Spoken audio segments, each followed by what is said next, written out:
আমার কাছে একজন প্রশ্ন করলো যে হুজুর, এই যে বাবরি মসজিদ যখন ভাঙ্গা হলো, আল্লাহর মসজিদ, কত লোকে নামাজ পড়ছে, এই মসজিদে ভাঙলো, তো আল্লাহ একটা পাখিও পাঠাইতে পারলেন না বা পাঠালেন না, মুখে একটু পাথর নিয়ে ফালাইতো, দুইটা সাইডে মরতো, তাও মানুষ একটু ভয় পাইতো, এটা হইল না কেন? আমি তাহলে বললাম, দেখেন, বাবরি মসজিদের গুরুত্ব বেশি না মসজিদে আকসার গুরুত্ব বেশি, বাইতুল মুকাদ্দাসের গুরুত্ব বেশি, কোনটার বেশি? সে বললো বাইতুল মুকাদ্দাস, এটা কিবলা উলা, এটারই তো গুরুত্ব বেশি। তা আমি বললাম, এইটা যখন ইহুদিরা দখল করলো, তো আল্লাহ কি কোনো পাখিরে তয়রান আবাবিল পাঠাই দিয়েছিলেন নাকি? মুখে পাথর টাথর নিয়ে নিক্ষেপ করে পাঠাইছে? না, তা তো পাঠায়নি। তাহলে আপনি চিন্তা করতেছেন কেন? মূল বিষয় তো চিন্তা করেন নাই। কয় যে মূল বিষয়টা কি? বললাম, মূল বিষয় হচ্ছে এই যে কাবা শরীফকে ভাঙ্গার জন্য যখন আবরাহা আসছিল, তখন আব্দুল মুত্তালিব নবী করিম সাল্লাল্লাহু আলাইহি ওয়াসাল্লামের কি হয়? দাদা। উনি দেখা করতে চাইলেন আবরাহার সাথে। আবরাহা পারমিশন দিলেন, তিনি ঢুকলেন, তাকে বসতে সম্মানের জায়গা দেওয়া হলো, কুরাইশদের নেতা তিনি।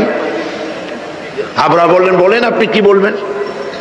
আব্দুল মুত্তালিব বললেন, আমি জানতে পেরেছি যে তোমার সৈন্যরা আমার জনগণের এবং আমার উট, দুম্বা, ভেড়া সমানে দখল করতেছে, জবাই করতেছে আর পাইকারি ধরে খাইতেছে, এগুলি সব ধরে নিয়ে আসছে।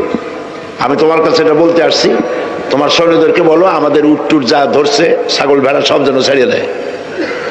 আপনারা কই যে আশ্চর্য কথা, আমি মনে করেছিলাম যে তুমি কাবা শরীফ ভাঙতে আসছি আমি, আমারে অনুনয় বিনয় করে তুমি বলবা যে কাবা ঘর রক্ষা করো, তুমি ভাঙবো না, তা না কই তুমি তোমার গরু ছাগল উঠ ভেড়া, তোমার কাছে কি কাবার চাইতে উঠ ভেড়া ছাগলের দাম বেশি?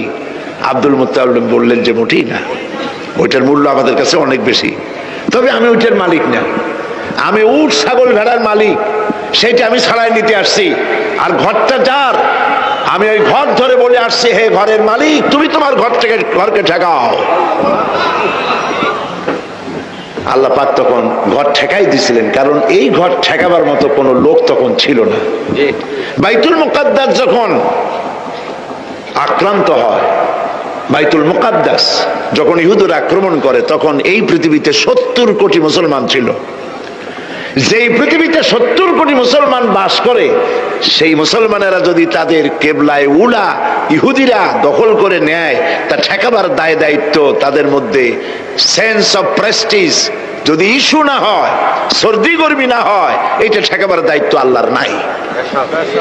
আর বাবরি মসজিদ যখন ভাঙা হয়, তখন এই পৃথিবীতে মুসলমানদের সংখ্যা 125 কোটির কাছাকাছি। 125 কোটি মুসলমান যে পৃথিবীতে বাস করে, সেইখানে যদি মুসলমানেরা তাদের মসজিদ ভাঙ্গে, তাতে করে যদি তাদের গা না জ্বলে, তো আল্লাহ পাক এখানে তয়রান আবাবিল পাঠাবেন না, জরুরত নেই।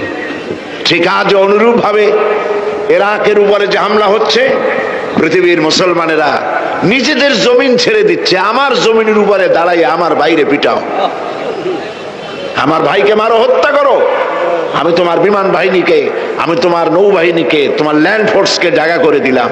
এই যদি দেয়, তা আল্লাহ পাক সাহায্য কেন করবেন? আল্লাহর ওয়াদা, আল্লাহর সাহায্যের ওয়াদা তো মুমিনদের জন্য। ওয়াকানা হাক্কান আলাইনা নাসরুল মুমিনিন, মুমিনদেরকে সাহায্য করা আমি আল্লাহর জন্য ওয়াজিব।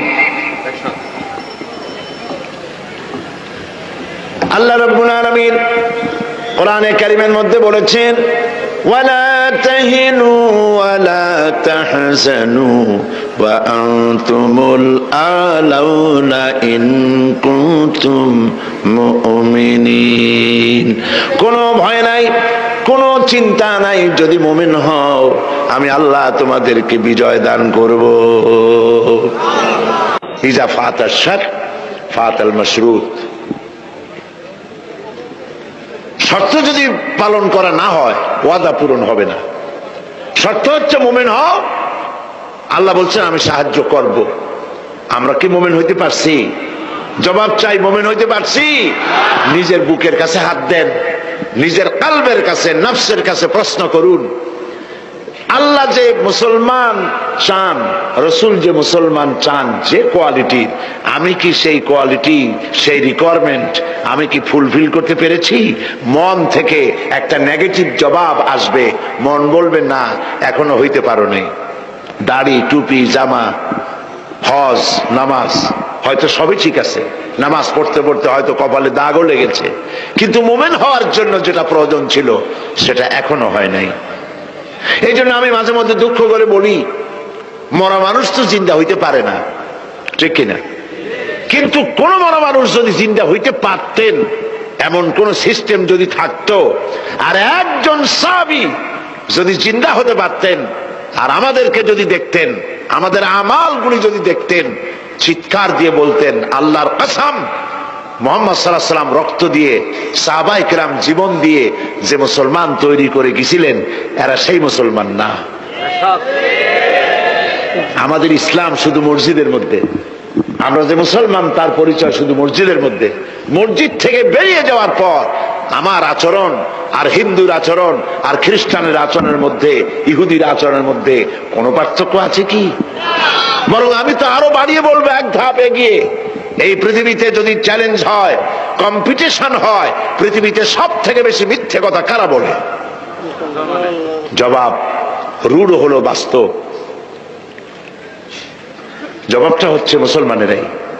ওজনে কম দেয় কারা বেশি? মুসলমান। খাদ্যে ভেজাল দেয় কারা বেশি? মুসলমান। তাহলে আল্লাহর রহমত আমরা কেন পাবো?